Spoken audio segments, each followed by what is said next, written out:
स्वागत है दोस्तों आप सबका शाहिद आज़मी लाइव पर। यह है दिल्ली का अंबेडकर स्टेडियम जहां पर सुब्रतो कप अंतर्राष्ट्रीय टूर्नामेंट का खिताबी मैच खेला गया। खिताबी मैच से पहले रंगारंग तकरीब हुई, रंगारंग कार्यक्रम का आयोजन किया गया जहां पर स्कूली बच्चों ने शानदार परफॉर्मेंस की, बेहद ज़बरदस्त परफॉर्मेंस की। ऐसे ही परफॉर्मेंस दिखाई, इस तरह के प्रदर्शन किए, लोगों ने दांतों तले उंगलियां दबा ली थी। ज़बरदस्त उन्होंने कला का प्रदर्शन किया और इस कला को देखने के लिए पूरी तरह से स्टेडियम में दिखाया।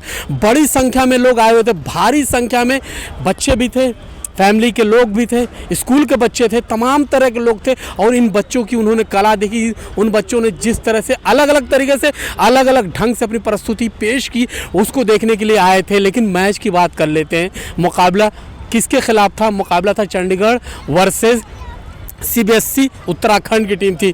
बेहद ज़बरदस्त मैच खेला गया। मैच की बात करूँ तो शुरुआत होती है पूरी तरह से, यहाँ पर देखा गया चंडीगढ़ की जो टीम थी प्रेशर बनाई हुई थी, पूरी तरह से आक्रामक होकर खेल रही थी, लगातार हमले दर हमले कर रही थी। मौके कई मिले लेकिन फिनिश नहीं कर पाई, यानी फिनिशिंग में कहीं ना कहीं चंडीगढ़ में कमी दिखाई दी। दूसरी तरफ मैं बात करूं, अगर CBSE की बात करूं, उत्तराखंड एम्यूनिटी की बात करूं तो उन्होंने भी बेहतरीन प्रदर्शन किया। लेकिन मैंने जहां तक देखा, मेरा जहां तक समझ पाया, उन्होंने रक्षात्मक फुटबॉल खेली, यानी ज़्यादातर उन्होंने डिफेंस पे ध्यान दिया, आक्रामक होकर नहीं खेला। पहले हाफ में तो पूरी तरह से देखा गया कि यहाँ पर चंडीगढ़ की टीम ने डोमिनेट किया, हमला किया, लेकिन मौका नहीं भुना पाए। लेकिन दूसरा हाफ जब शुरू होता, यहाँ पर देखने को मिला कि यहाँ पर दोबारा चंडीगढ़ हमलावर होती है, लेकिन जवाब भी CBSE की टीम देती है। शानदार प्रदर्शन करती, दोनों तरफ से लगातार हमले होते, एक दूसरे के डी में पहुंचते, लेकिन गोल कोई टीम नहीं कर पाती। अंतिम क्षणों में भी प्रयास किया गया, हालांकि 2 अवसर ऐसे आए भी थे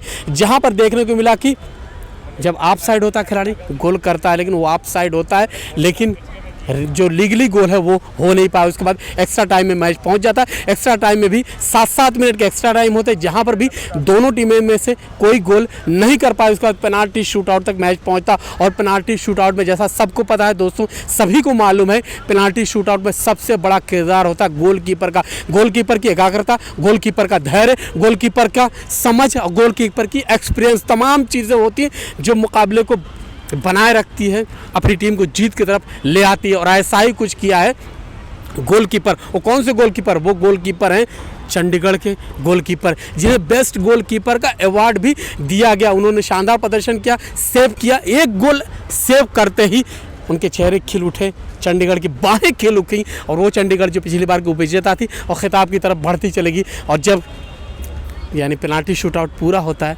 वहाँ पर झूम उठती है चंडीगढ़ की टीम, झूम उठते हैं चंडीगढ़ के खिलाड़ी, झूम उठते हैं, नाच उठते हैं चंडीगढ़ के खिलाड़ी। पूरे स्टेडियम का चक्कर लगाते, पूरे स्टेडियम का उन्होंने शर्ट्स उतार कर पूरे स्टेडियम में यूँ जश्न मनाया, देखने लायक था। और ज़बरदस्त मुकाबला, पूरा मैच देखा जाए, अगर मैं शुरू से अंत तक देखूँ तो मैं ये कह सकता हूँ चंडीगढ़ यकीनन जीत की हकदार थी। हकदार इसलिए थी, पूरे मैच में देखा जाए, पूरे टूर्नामेंट में देखा जाए, उसने शानदार प्रदर्शन किया। सेमीफाइनल की बात करें, उससे पहले की बात करें, चाहे लीग मुकाबलों की बात करें, हर जगह उसने ज़बरदस्त प्रदर्शन किया। और आज खिताबी मैच में जब भरे हुए दर्शकों के दरमियान उन्होंने शानदार प्रदर्शन करते हुए जीत हासिल की है। दोस्तों, इसी तरह की ग्राउंड रिपोर्ट आपको दिखाता रहूँगा, बताता रहूँगा, लेके आता रहूँगा। फिलहाल मुझे शाहिद आज़मी को ये कहते हुए अनुमति दीजिए कि हमारी रिपोर्ट्स, हमारी बातचीत, हमारी ग्राउंड रिपोर्ट आपको पसंद आए तो हमारे चैनल को सब्सक्राइब कीजिए, लाइक कीजिए, शेयर कीजिए। बहुत बहुत शुक्रिया, धन्यवाद।